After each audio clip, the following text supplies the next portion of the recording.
Hey, how's it going? Welcome to the Star Wars Hour with me and Bob. What's up? So, how have you been this week, Bob? I've been good. I barely made it here in time. I had a lady who was planning a vacation at Disney, and I was on the phone with her for like an hour, but I've been good. And I'm looking forward to seeing Loki as soon as the show's over. So I watched it this morning. Did you? Yes, it's really good, but it did take a turn from where people were actually thinking it was going to go. Okay. So I'm hoping we're not really going to find out what's going on until the next episode, but I'm hoping maybe this isn't what they were actually talking about. 8 episodes, is that correct? I believe, yeah. And we're at, what is this? I think I'm frozen. Episode number 4? Yeah, I think so. Yeah. Okay, yeah. cool. So, but yeah, it's looking really good. It's looking good. I'm just hoping that the bait and switch they were talking about doing isn't really happening. So, but you never can tell. No. With Marvel stuff and Disney. So, the last time we was on here, I actually talked about possibly getting something in the mail. Yeah. All right. First, I want to show something off. All right. I did get my phone case. Oh, there you go. Yeah. It's the Bad Batch phone. All right. Very cool. But I also had something else coming through the mail. So the one thing is, most people knew I had this Funko Pop because this guy is like my favorite of the Bad Batch, which is Wrecker. Right. But then because I like Wrecker so much, I had to get another Wrecker. Wrecker number 2? Yeah, Wrecker number 2. But because I got Wrecker, I had to get Hunter. Very cool. So I got Good Hunter. for you. But just to have Wrecker and Hunter is enough. So I had to get Tech. Did you get these in the mail at the same time? Yes. You got like 6 or 7 Funkos at the same time. Right. So because of Tech, you can't go without, that kind of stuff. Right. You have to get Echo, right? You had to get Echo.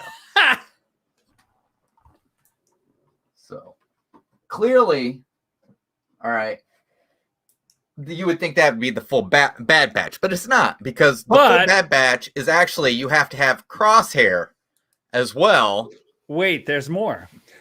So obviously, and able to complete the entire set, you have to have all of them, obviously. Right. So nice. Very nice, Chris. So yeah, the thing was, they were selling the complete set on Amazon for $75. Mm-hmm. All right. Really? And I was like, I don't think they've made an Omega one yet, Mar. So, but $75. I went to Shop Disney, and they had it for $50. The entire set. Yep. What's with that?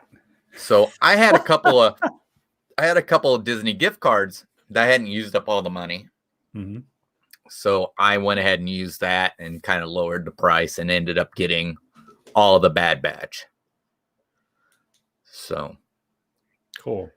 But yeah, it's becoming one of my favorite Star Wars shows right now. And there's 16 episodes in the season. And why would that be? I don't know. I mean, I like the Clone Wars, and I think the reason why I like the Clone Wars was because they were able to introduce you to other characters and really talk more about their backstory than what you would get from watching the movies. Because of course they would introduce these characters, and of course they were all either second or tridary characters that you didn't get to really know. But the Clone Wars, really, after 7 seasons, they let you get to know like different characters, like of course Hondo Ohnaka, right, Cad Bane. I mean, these different characters that you wouldn't get to know because of the movies, because if they did appear, it'd be just like a short appearance and that would be it. Right. And I think the Clone Wars, they allowed that. And the Bad Batch is just extending that and just allowing you to know characters a little bit more, and knowing that these characters, they're clones, but they've been altered. Mm-hmm. So, and I just love it because they each have their own personality, the way they are, and everything like that. And I just love that, Wrecker is just this. He's just this guy who's a kid at heart, but yet he likes to blow stuff up. So, isn't that all of us? That's all. Yeah, that's it. Maybe not all of us, because I actually was explained one time the reason why women are called women is because you don't ever find a woman who's missing a finger from like a firework accident. Because usually when a man's doing something wrong, they're the ones who run out and go, "Whoa, man." And that's how they became woman. It's a whoa, man. Around these parts, that's usually some part of a Florida man joke. Florida man. Bubba, bubba. Yeah. But yeah, I love the Bad Batch. Have you caught up on any of them, or? Only a little. I really have to watch it. I've just gotten so consumed with this job of mine that I'm not doing much on YouTube. I'm hardly watching TV. It's crazy. But I'm coming back to normal. I'm about to adjust. Since we are talking about Disney Plus. Yes. My wife and I came across a thing of Disney Plus shows you should binge watch. And we came across this one show, and we've been watching it, and it is really Big Shot. It's got John Stamos in it, and he plays an NCAA college basketball coach that got fired because he threw a chair. Sounds a lot like Bobby Knight. Yeah. Bobby Knight didn't get fired for throwing a chair. No. So he gets to the point where he can't find a job except for coaching a high school girls basketball team. There you go. It's like the Mighty Ducks. Yeah. There you go. So it's really good so far that we've seen so far. It's a really good show. So the Mighty Ducks, which is funny because, I seen it pop up on Disney. Right. And I thought to myself, okay, so they're putting the movies on there. No, it's a series. I haven't got to watch any of it yet. Yes. And it's of the kids growing up, and Emilio Estevez is in it. So how interesting is that? Yeah. Wow. So after we get done with Big Shots, we're going to have to go over to the Mighty Ducks and watch it. So interesting. But other than that, to the chat, hey, William, the Unknown Cook, thanks for coming. Mar, thanks for coming. Rod Priester, hey guys, it's nice to see you. So I've actually did prepare a little bit, but because I've actually been out tonight, I may have forgot what I prepared. Yeah. You were out tonight and you were telling me about that. And then when I got off work, I prepared in the same manner until I remembered, oh no, I've got to get on that show. So I stopped doing that. And I said, well, it doesn't matter because I'll be in the same boat that he's in. So one of the things that obviously the name is Disney's making a change making a change to the name of a Star Wars ship. Now, this is the thing. I don't think this ship has ever been mentioned like in any of the major motion pictures what the name of the ship is. I was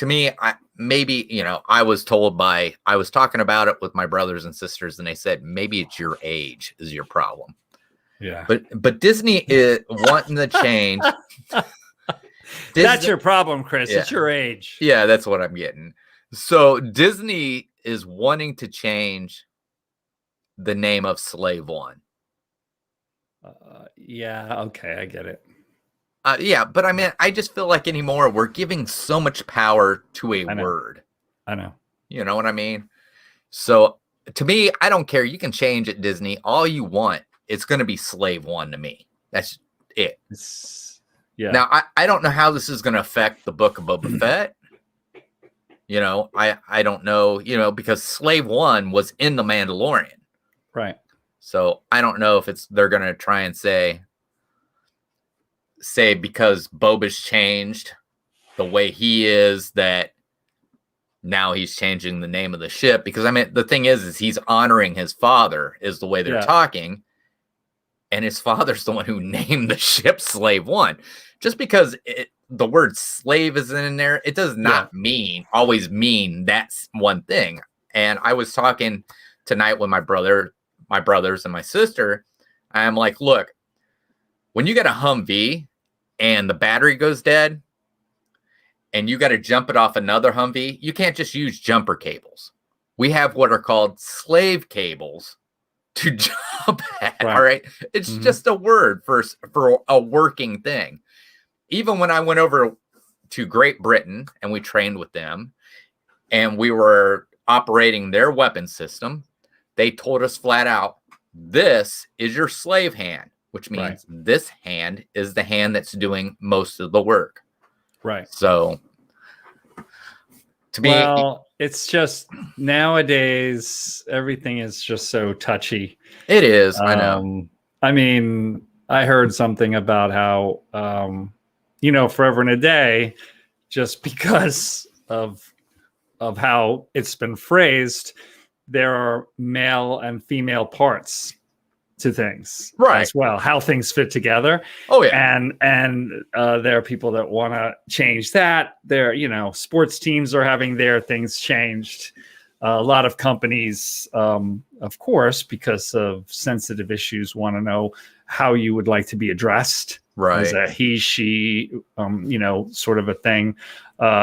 It's just real sensitive times, probably maybe a little bit over adjustment in the seesaw until it maybe comes back. But maybe we've been in that other direction so long. So it's going to take a little. I would bet that Disney's going to come up with something. As you were saying that, I thought they could make it something substantial with Boba and his thinking and how he's evolved. Right. Or they could just kind of almost like one-off it and just have, from now on, if there's any reference where they actually speak about the ship and don't just say the ship or his ship or my ship, just refer to it, in numerals or in a nickname, like the Beast or, you know what I mean? It's something like that. It'd be easy to just write that off and not say that specifically. Right. Well, actually, I meant it's a Spitfire is what the ship is. There you go. So, yeah, I think that'd be easy for them to, even if they said Slave One in the scripts, right? They don't have to say that, right? Well, like I said, it was never really ever mentioned what the name of the ship was in anything. It was just something, I think, probably from the toy line, wouldn't it have been? I was just gonna say that the first time I saw that it was called Slave One was when it was labeled by Kenner, right? So. But the name of it it had to come from Lucas because there's no way they allowed Kenner to name a ship. No. That was actually I have all the Star Wars scripts, so it was actually in the script that's what it was referred to. Was right. Slave One flies away, whatever. So they just took it from him. But nobody ever said that. So how would you know if you didn't read the script? Oh yeah. So I mean, it was just.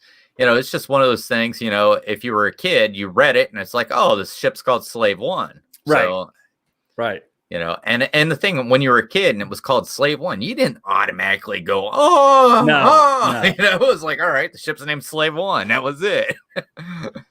Well, as long as they don't change the ship, I like how the ship is shaped and flies and all of that. They can call it whatever they want, actually. I'll still think of it as Slave One. So. Oh, yeah. Yeah. So, but I mean, it's just, I think anymore, it's just. I know.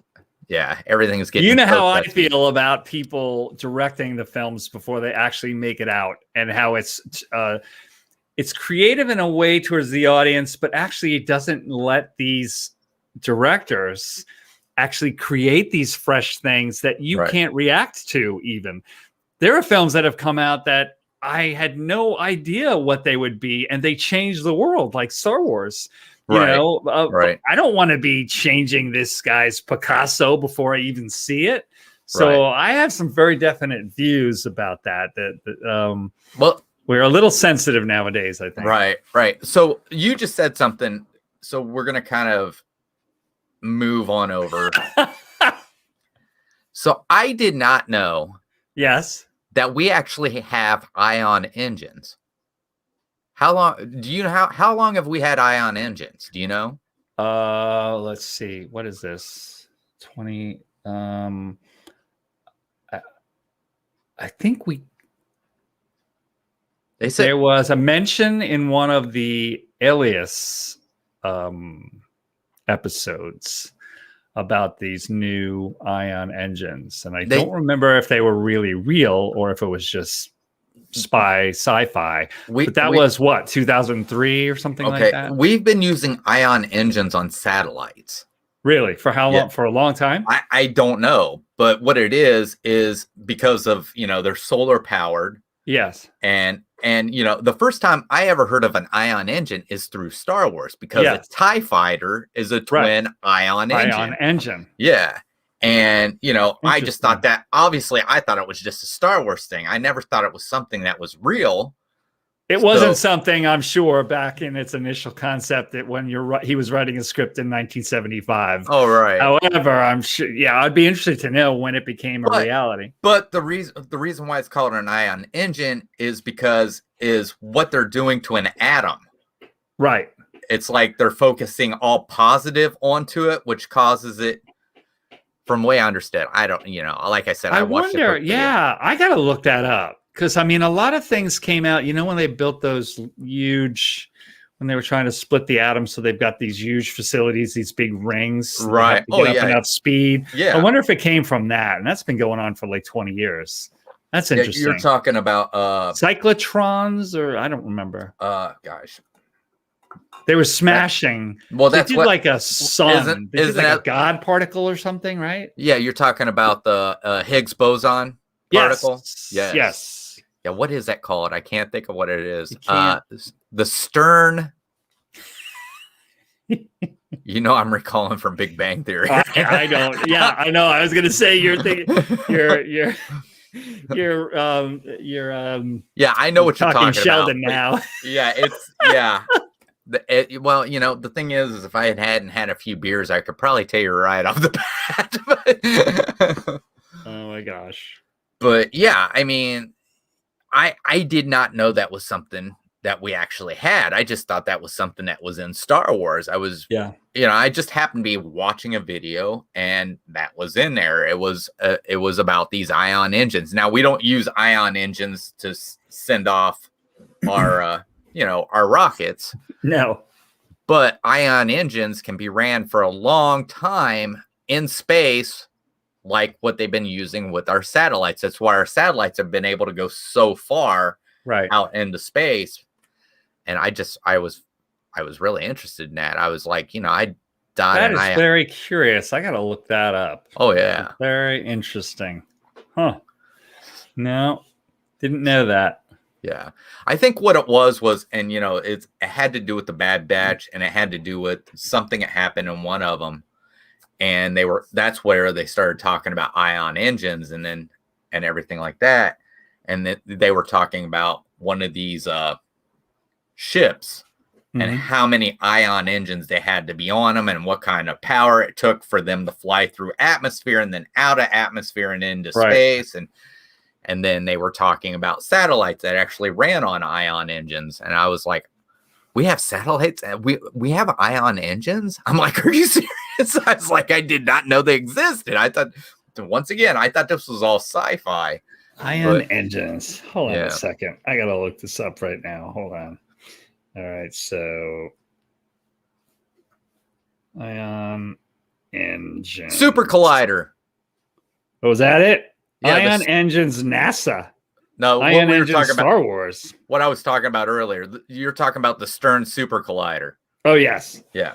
Okay, so an ion thruster, ion drive, or ion engine is a form of electric propulsion used for spacecraft propulsion. Creates thrust by accelerating ions using electricity. Advantages, efficient. First use. Oh, okay. NASA developed an N-STAR ion engine for use in interplanetary science missions beginning in the late 1990s. It was space tested in the highly successful space probe Deep Space One, launched in 1998. This was the first use of so it was first used in 1998. Yeah. Wow. Oh, wow. So Lucas was actually talking about ion engines in the 70s. Yeah. So he was listening. He was probably listening to some crazy hippies out west talking about theory. Oh yeah. You know, for deep space interplanetary travel. Well, he was probably listening to the hippies that formed Industrial Light and Magic. If you ever look back at what that looked like, and he was like, ion engines, perfect.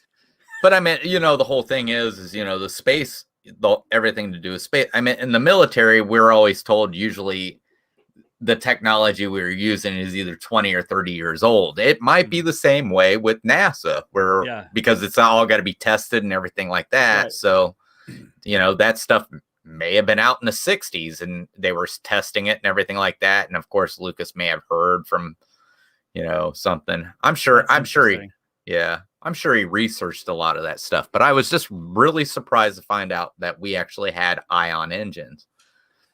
Annabelle, hey, Anna. Hello, what's going on? Mara's listening while she's washing dishes. Well, don't let us pull you away from the dishes, Mara. I mean, you got... Could you wash my dishes? I got a big pile over here, right over. Yeah. I got dishes in front of me. I have dishes on my work desk. Dishes and dog treats. Those are the important things. When you live in Orlando and there's thunderstorms continually, you better have dog treats and thunder shirts for your beagles. There you go. Oh, happy birthday, Anna. Oh, look at that. Yeah. Mar. So what else is new in Star Wars news, Chris? This is I don't think it's really new. You've probably heard about this. What's that? The extending lightsabers that Disney is creating. I was just talking to my wife about that a few minutes ago. I'm like, I want one of those. I want to get my hands on one of these soon. Have you seen how they operate?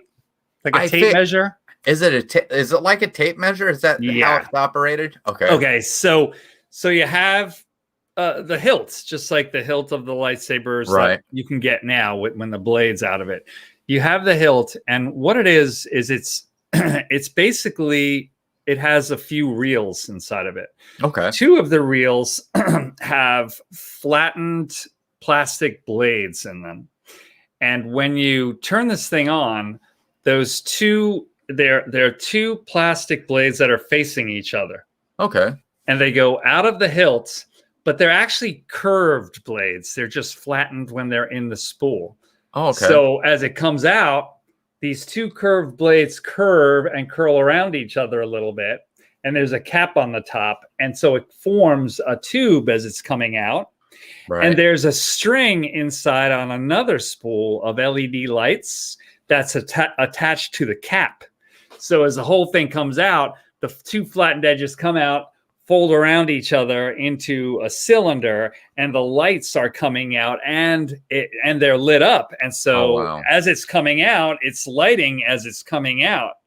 I looked at that a lot, the diagrams and the patents on that when they came out, and I thought, this is genius. Every little kid who ever wanted to have a real lightsaber is going to be able to. And, supposedly it's going to have a lot to do with things coming to Galaxy's Edge. From what I understand, they're not talking about I don't know if are they talking about actually selling them, or are they talking about this would be just used for if you stay at the Star Wars hotel? Yes. I wanted to hear you say that. So yes, that is true. They supposedly have an experience in there where I don't know how similar, but it's supposed to be similar to from A New Hope, where Luke is on the Millennium Falcon, and he's got the shield down on his helmet, and he's trying to reach out with the Force and exercise through Kenobi and that little probe. Yeah. So you're going to somehow train with a probe like that and this real lightsaber. I think that's where it's supposed to premiere, but no details. Now, when I watched the video, I realized if you look at it, the hilt is really big compared to what It's a little larger. Yes. You know what, Chris? You could actually, you showed that video on here last time. You can actually go on YouTube and see. There's a test of Rey at Galaxy's Edge, and she's in a YouTube video from Disney, and she's just standing there, and she turns it on, and I think she does it twice in two different fashions, like out and up. I don't know if you can find that and you want to put that on, but that was cool as heck. Right. I'm not gonna put it. We won't put that up. Okay. Yeah. I think it was a Disney Parks. I think the Disney Parks thing. Yeah. So very cool. So let's segue over to that you brought up, Rey. So I came across an article where they're saying what did she say this time? That Rey could possibly end up in the third Mandalorian. Oh yeah, I heard that. Why? You're talking about jumping 22 years into the future. Yeah. Well, I know that she keeps saying that she feels like she's like a lot of Star Wars actors, except for Harrison Ford. And after the movie, she's so typecast she can't get a job. So I'm Neeson sure seems to be doing fine. I know. But Liam Neeson was in that one movie and then died. Yeah. So, but Mark Hamill, he had to basically find a whole new career with doing voiceovers. That's true. And Carrie Fisher basically started doing one-woman shows, and I think showed up in Hannah and Her Three Sisters, a Woody Allen movie, and that's about it. So, yeah, that has sort of been a Star Wars thing. You get blazed into people's minds. Now, wait a minute. No. Carrie Fisher was in the Blues Brothers.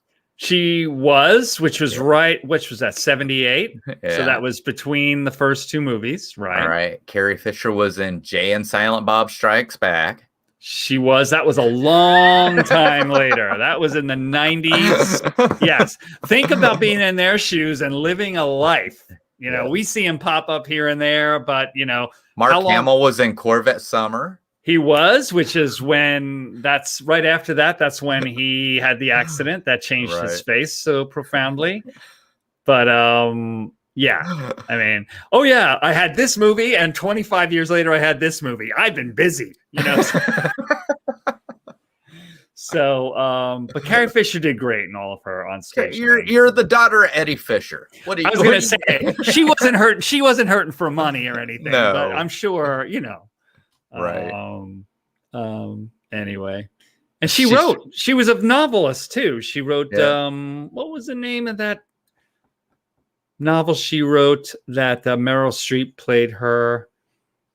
It had to do with her life and substances and her mom and everything in LA. I can't remember, but she was profoundly creative, but not as an actress all that much.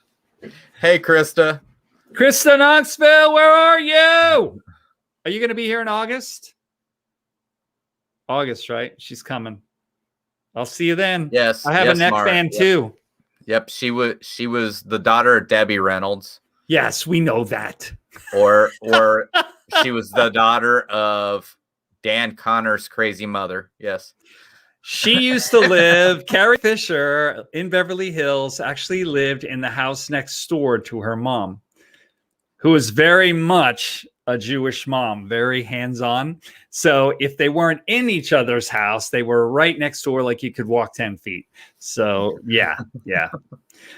But that was a beautiful relationship. I have that book, but I can't recall the name.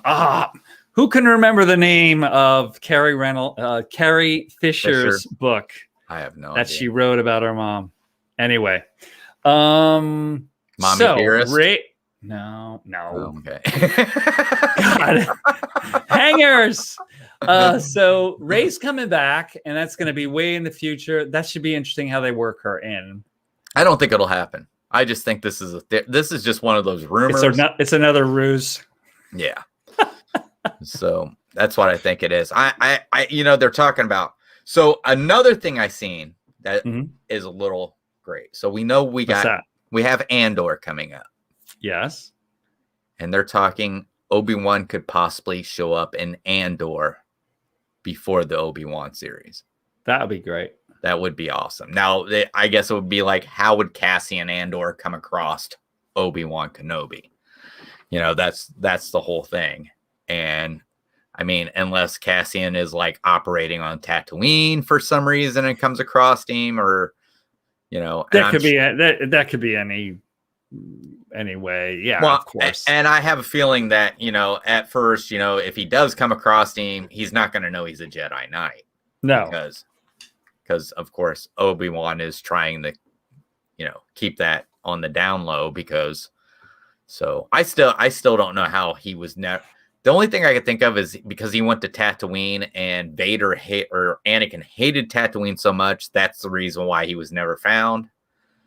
But that's what I always figured too, because with their force abilities and their link, their very strong link, right, former brotherhood. It's like, how could Vader, if he really wanted to find him, right? Think about that. Right. You know, he could find Luke. He could find him. What do you think? What do you think about the theory of it being Boba Fett that killed Uncle Owen and Aunt Beru? I think that's a really good theory, because obviously in Empire Strikes Back, when Vader is talking to the bounty hunters and he comes across Boba Fett standing there, he specifically points to him and looks him in the eye and says, "No disintegrations." Right. And the only time we've seen disintegrations is in the previous movie, A New Hope, where the aunt and uncle are lying there in the doorway and all the flesh is disintegrated off of their bones. So yeah, I think that was kind of pointed. I totally believe that. Right. Right. Yeah. Sorry, I don't know if you ever seen the what's that? The Family Guy parody of Star Wars. Because when I'm thinking about it, not only did they find Uncle Owen and Aunt Beru, they found John Williams in the entire orchestra. And then, of course, Chris, who's playing Luke, says, "Great, we got to finish the film with Danny Elfman."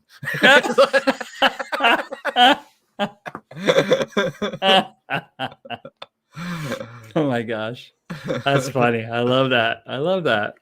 That's cool. But which actually brings up something. I actually brought this up to Mara a while back ago.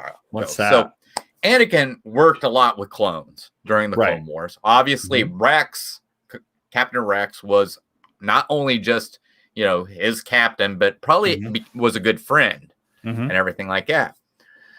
All right. So later on, we see where Vader, his right-hand man, usually whenever he wants to get something done, even to find out, and I don't know if this is legend or canon, to find out who the one was that blew up the Death Star, the name.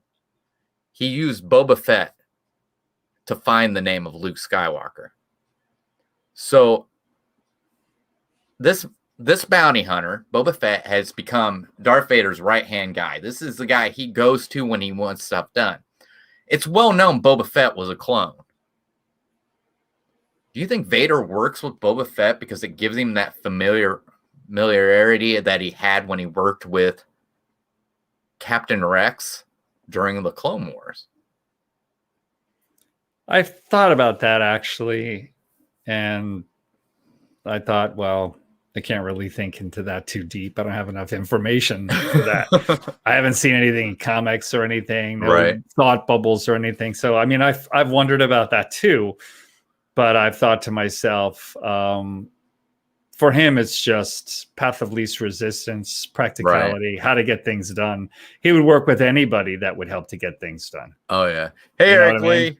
Oh, yeah. Yeah. But I mean, it just seems like it's coincidence.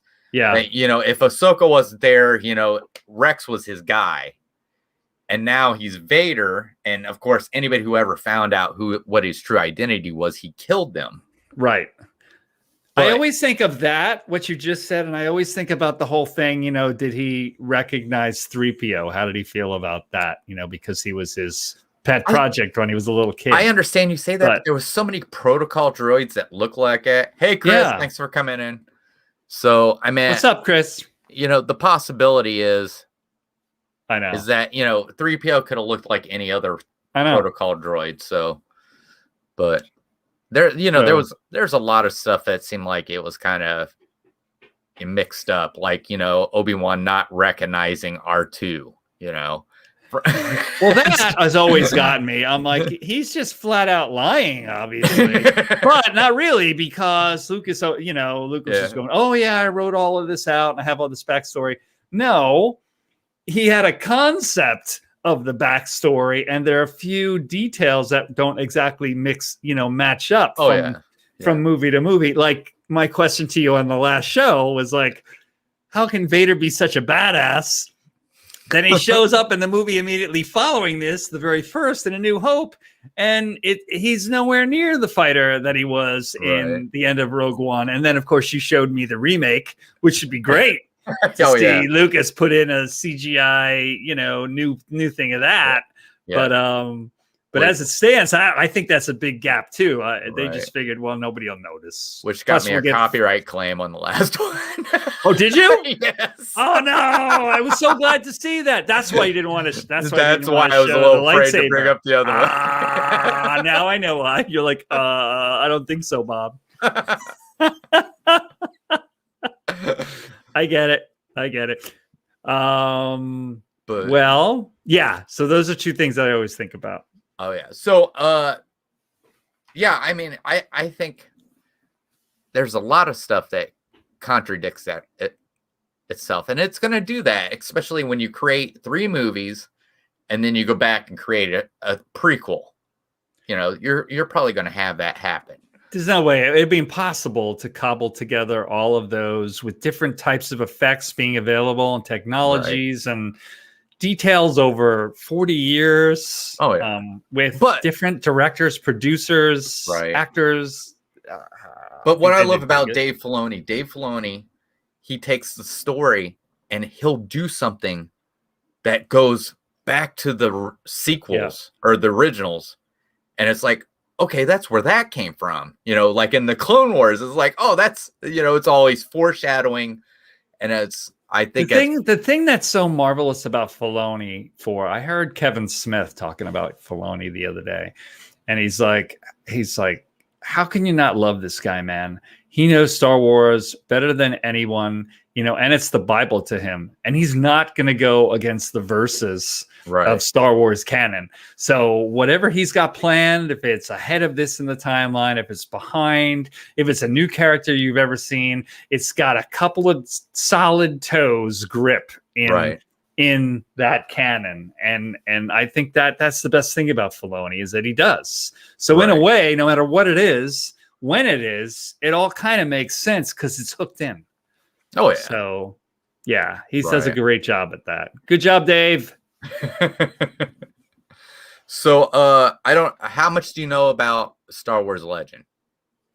A little. It's the stuff I pick out, out of online, little bits and pieces, me trying to cobble together what it is. What do you know? What's the I know that that's a leading question. I've read a lot of books. I was actually when I was in Bosnia, I was reading a 25 book series. I never did get through it. Do you know who the Yuzong Vong are? No. Okay, the Yuzong Vong are they're from a different galaxy. Right. And they had a battle out with technology trying to take over. Yep. So there are these creatures that decided to do away with technology, and all their stuff is done with, their ships are living coral. Oh, I do remember this now. I just didn't remember their name. Right. Yep. And they were into self-mutilation. They believed in pain and suffering and everything like that. Mm-hmm. And they attacked the Star Wars galaxy. Mm-hmm. And the Jedi had a hard time fighting them because they could not sense them in the Force. For some reason, it was like a black hole in the Force. So I was actually watching, I don't know, have you ever watched Generation Tech? Yes. Yeah. So they were talking about that Palpatine had always knew that invasion was coming.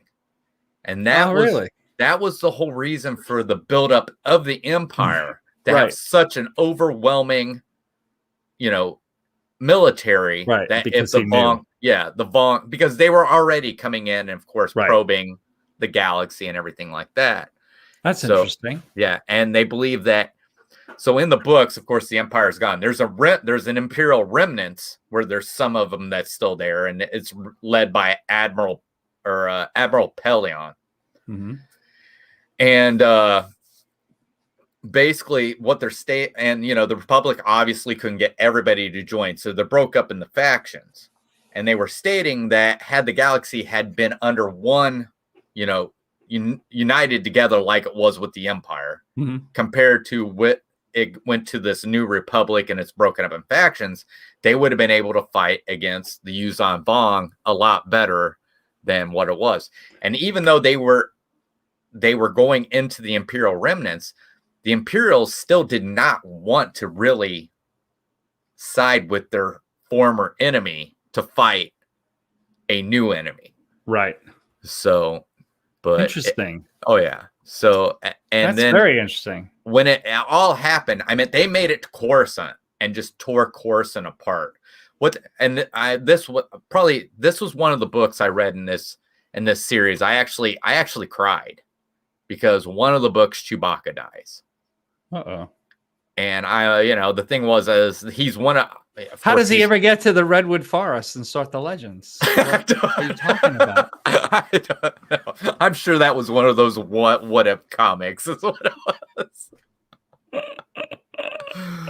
I love that. Wow, that's amazing and sad. Yeah, yeah. But I mean, I was like, the way he went out, I'm like, all right, so you gave him a hero's death at least, you know. I mean, what it was they created these different anomalies and black holes and stuff. And what it was they were destroying this planet by drawing the moon closer and closer to collide into the planet.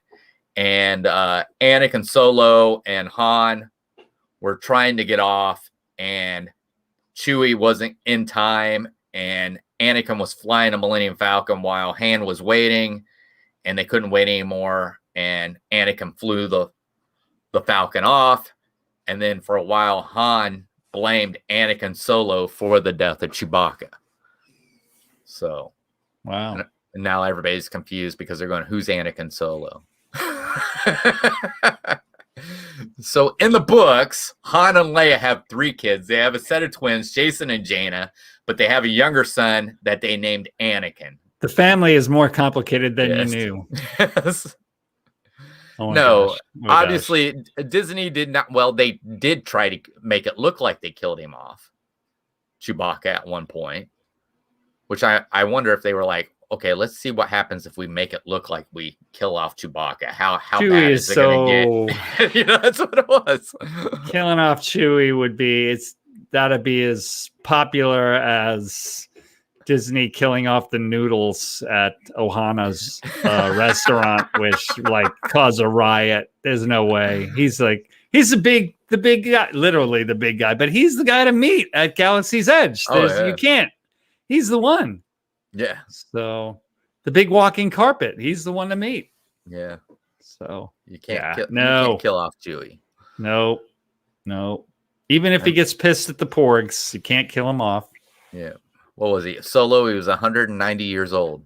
Yeah. Mm-hmm. So by the end, he was in the 200s. Oh, yeah. Yeah. So by that last film. All right. Ray thought Chewie had died in that last movie. Yeah, that's true. Yeah. Yep, she did. Wow. Well, yeah. Okay. I don't know. I'm anxious to see everything that happens. I'm so anxious, so impatient for stuff to come in. What's up, Richard Blumencheese? How's life?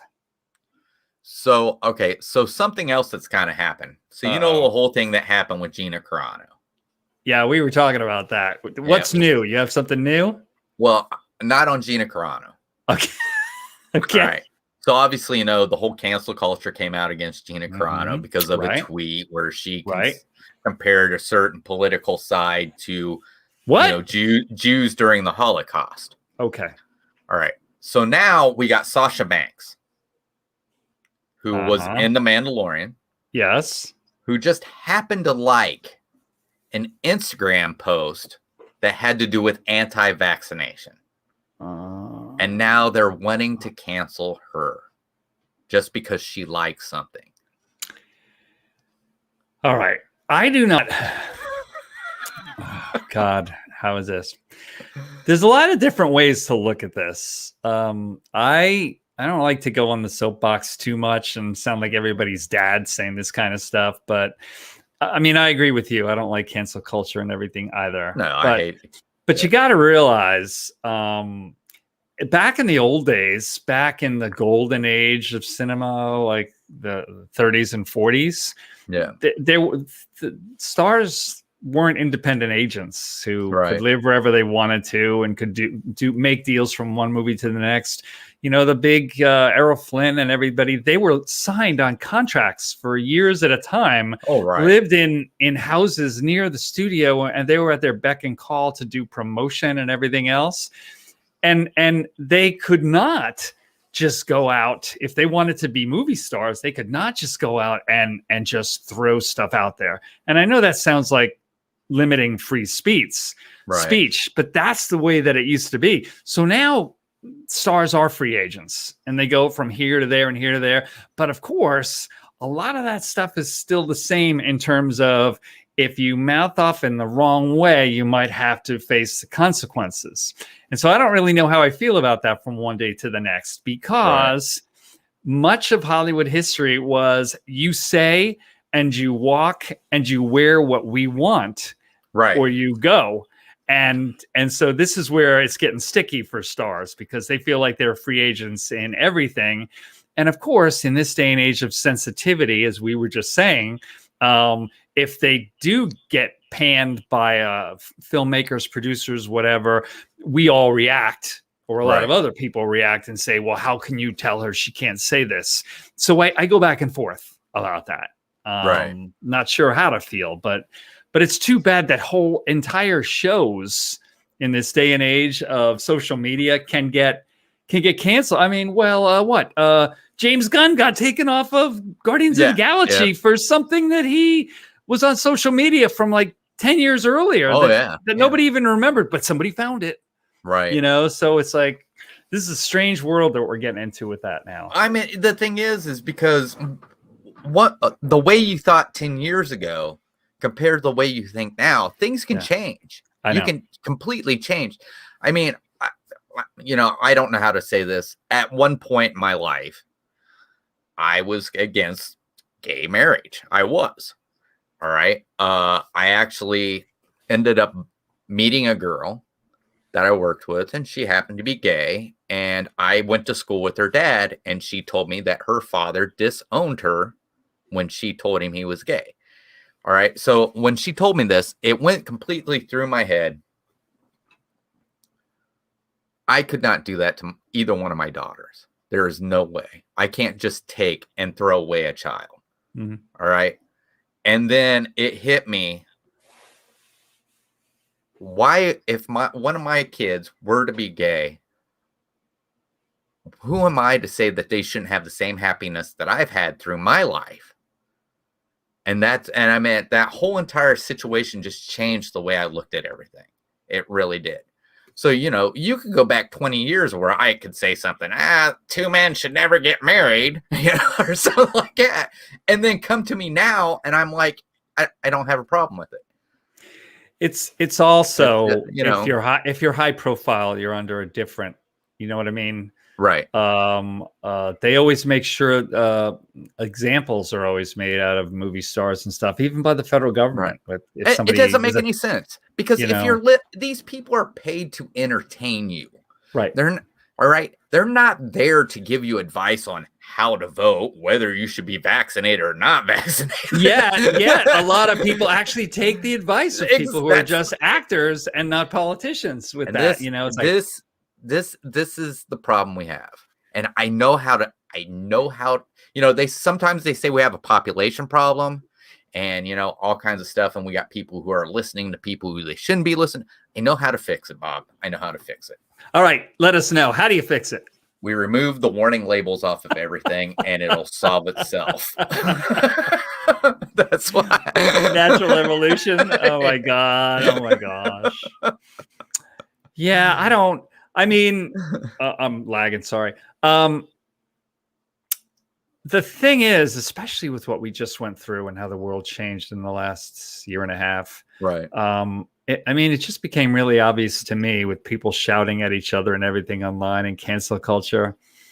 Basically, right now, the two of us talking, half of the people that may see this video and replay or whatever will like the stuff we're saying, and half of the people might have an aversion to it or not like it. You really can't win. If you're a person that actually has a point of view, right, and isn't just going to be pablum and gray and medium just to keep everybody happy, if you're actually somebody who has an interesting life with a point of view, it has come to that. About half the people aren't going to like it. Hopefully they'll still respect you anyway and can still like you anyway. And half of the people won't. So, and I know I've found out that that's true. So, outside of work, when you have to be professional and just do what you have to do, personally, if I get on Facebook or whatever, I know that right away. You know, half the people, there are people who are not going to like this, half of them, and half that won't. But if you're a star, you're under a whole other set of rules. Right. So and they're going to show us what to do, because if Gina Carano says it, you better watch it, Chris, because then you're gonna. I learned a long time ago, you can't make everybody happy. No, unfortunately, I wish you could. But you can sure piss everybody off. Well, one of the things that I've always kept in the back of my head is Gene Roddenberry had a really wonderful vision about how we wouldn't be able to go out there and do things we could never imagine out in space until we all got on the same page and liked each other enough and got along with each other enough and discovered ways to get rid of hunger and stuff. And once we were together, then we could accomplish bigger and bigger things. Yeah. And one day that's going to happen. But right now, No, they're going to cancel shows because somebody said something for 2 seconds when they were drinking at a bar 5 years ago. Right. But the whole Sasha Banks thing, she just liked it.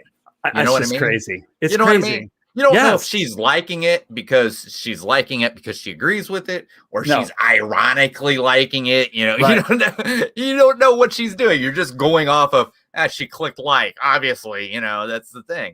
But I know people that will like things on social media because they like what somebody's wearing. Or they like where they are, and they don't even listen to what's being said, the tweet or whatever in the video. They just see it and they go, oh, they're in front of the Epcot ball. They don't know that they're having a protest or something, so how do you I'm like, wait a minute, what? That sounds like Hitler.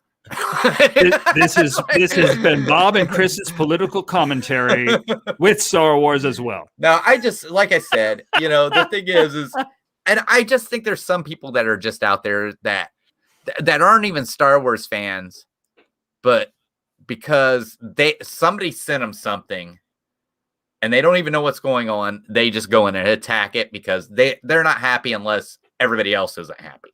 They're miserable, so they want everybody else to be miserable. That's what I think it is sometimes. But I have a big thing about what the culture going on right now. Cancel culture is actually being created by us. That's true. This whole thing about filmmakers being directed to do what they're going to do and who they're going to hire and not hire this actress and not hire this person. They're having a vision about things that we can't even think about, so because we have no idea what they're thinking. I just hope that doesn't go too far, because what that's going to mean is that the new films coming out are going to be garbage, and the most interesting things are going to be stuff you find on YouTube, like you showed on the last show. Right. And that's not, I don't want that. I just don't understand, why is it Star Wars can be so messed up at times, but then you have Marvel who's doing everything right. It's like, how can these two be underneath the same brand and be but Kevin Feige better watch it. because you know how people like to put you up on a pedestal and knock you down. He's Yeah. Mr. Perfect now, but Right. if somebody finds something he said 11 years ago, Right. So they are doing everything perfect, and I hope they continue to. Right. I give that guy major kudos, and I actually, you know, it's the Marvel movies that I didn't like too much were pre-Kevin Feige, right. pre the present MCU. The first few that they did that were kind of reaching and had bad effects in early CGI, like Daredevil and stuff like that. But just about all of them have been so good. What? I'll tell you what, the Daredevil, a lot of people always talk, oh, this was the worst ever and everything. It wasn't the worst. You know, and I'll tell you what, back then, surround sound was really something big. And if you got surround sound, that was one of the best movies for surround sound. Do you know this, I'm sure, but does everybody know that Jon Favreau is in Daredevil? He is the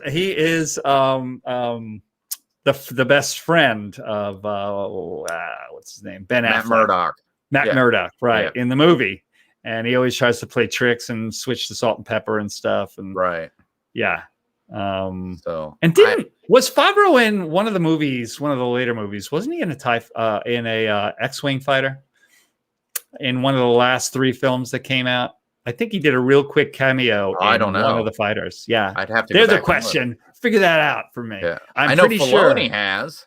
Filoni was definitely. He was in The Mandalorian He was in The Mandalorian. Yeah.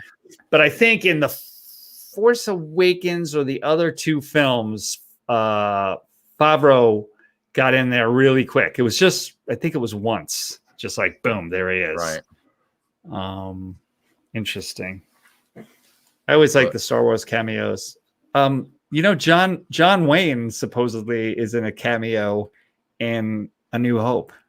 Have you heard that one? Is it a cameo, or I think they used some form of his voice and then remixed it, if I'm right? He supposedly was there filming something else, and they gave him a cape and a headpiece, a black headpiece with a long snout. He's nice. Yes, Snoodle. That's what it was. It wasn't him. They used his voice to remix and create. Oh, really? Yes, that's what it was. Yes, I thought he was in it. No. Now Daniel Craig, he is in. He was a stormtrooper in Force Awakens, right? Force Awakens, yes. Yeah. He's the one that gets the whole Force treatment from Rey. Right.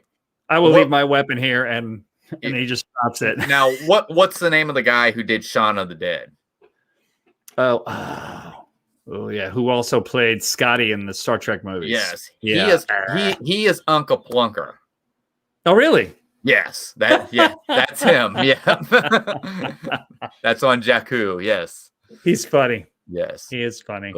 And then what I love is, of course, they throw Warwick Davis in there, which that's another thing that I haven't heard much about. Weren't they talking about doing a Willow series? Yes, I've heard that too. Yeah. I know that's something that interested Lucas very much. He felt that he couldn't do it right at the time that they did it, and it was still something very interesting that he wanted to be involved in. Something he would do someday soon. Right. And Lucas a while back ago said Willow fell into the Star Wars galaxy. Yeah, he did. So somehow. I think that'd be neat. I don't know if they'll be able to get Val Kilmer on board if it's but yeah. Of course, maybe Val Kilmer died at the end of the movie. I ain't seen Willow and I don't know how long, so I couldn't even really tell you much about the movie. It'd been so long since he's not doing so well after throat cancer, but I guess I haven't seen the new Top Gun movie, but supposedly he does a cameo in there as Iceman. So awesome. He's still. What is Richard saying? It's because Star Wars right now is not supported to be the main franchise. They are just keeping it modern. Think of it this way. If Star Wars was popular right now, Marvel would be losing money. I don't know. The thing is, I believe Disney bought Marvel and they bought Star Wars because they were trying to reach those boys that they weren't getting at a certain age. They Yeah. were getting the girls with the princess and everything, and they Right. wanted to reach the boys. Yep. And then you bring in Star Wars, and then you have Kathleen Kennedy, who wants to use gender politics, which now is driving away the reason why you brought Star Wars in. Yeah. And, you know, it just doesn't make any sense. So No, I don't. It's very interesting. I mean, it's obvious that that's why they did it. You're right. It's ironic. Yeah. All right, Bob, that went pretty quick. So, All right. Yeah. So what do you got coming up? Anything? I am trying to get back some traction on my channel, and perhaps do my show that I do every Monday, which is called Disney-ish, which is just about everything under the sun. And if you look on the Disney Parks blog page every day, it basically is like that, but with my commentary, like we just had. And then an interview show every Wednesday.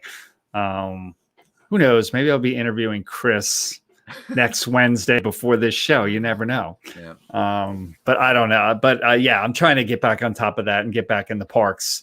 I've had a major readjustment. Love this new Disney role that I have, but it really, it's like, basically, if you can do this, you can do anything, really. You're going to become like a Disney encyclopedia, and that's why I love it. Yeah. But it takes a lot of studying to do this. It's like knowing as much about Walt Disney World as Chris knows about the Star Wars galaxy. And you're supposed to, and you don't have a lifetime to figure it out. Yeah, like, all right, you got a couple of weeks, learn it, and which is great because now I'll be able to do just about anything. But that's what I got. What you're saying is we can find you on your YouTube channel, or call and talk to a DVC operator. You might get bumped. You can, yeah. You might hear somebody. We have cast role names that are not really our names, but you might hear my voice, and you might hook it up with what my cast name is, and it might make total sense. So that's all I'll say. All right. So tomorrow I do not have an adventure video coming out. Oh, come on. But it's kind of hard when they keep working me during the times I would go out and do something. I that's not true. I should have made a video. I went to Kings Island. Yeah. But I didn't make a video because the last time I went there, the employees aren't very nice. Oh no.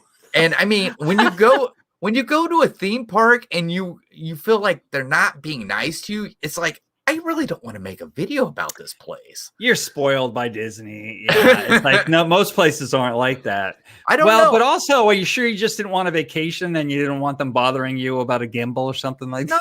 No, I had the gimbal in my pocket the whole entire time. So, but I just, it was like they just, we went on a ride and you're like, how many? Move forward. It was like, what the heck is that all about? Really? Yeah, and then I went up. I'm like, "Hey, can I get a chocolate waffle cone? We have blue or white." I'm like, "What the?" Okay. Where is Kings Island again? I've heard the name come up. Kings Island is just outside of Cincinnati. Okay, that's what I thought. Because I thought that makes sense. Because I think Amy from AJC Magic TV has talked about it. But I'm telling you what, I thought it was a lot better when Paramount owned it. Oh, really? They were owned. It was owned previously by Paramount, and then it had Paramount, Mason, Ohio. Yeah. It had Paramount-based characters in it. It was like the rides were named after that. There was actually an Indiana Jones stuff there. Oh, right, because that was a Paramount film. So, but there was like different stuff. We have what now is called Drop Tower. It was called Drop Zone because of the movie. Right. There's one ride that's called Invertigo, but back then it was called Face Off. Because of the movie. Yes. So I mean, we have. It's still called Congo Falls. So I don't know. They never changed it, but now we have the Backlot Studio. Roller coaster, which was called the Italian Job before, and the cars that you go in look like Mini Coopers. So Interesting. yeah, Interesting. so they just changed the name and everything, but it's owned by Cedar Fair now. And it's not quite as good as before. No, well, I mean, maybe it was the pandemic that changed it, because I really didn't notice this before until we went this last time, and I'm like, man, they're kind of rude. Well, it could be. You've heard about the hiring challenges that people have had, right? And they're putting out all these jobs that are minimum wage or a little bit more than minimum wage, and people have been changed in a way. They don't want to come back from the pandemic and do these things, right. And they're desperate to. So it's quite possible that a lot of the people in that place are not the quality that they wanted, and they had to settle, and that's what you're getting, that kind of rudeness.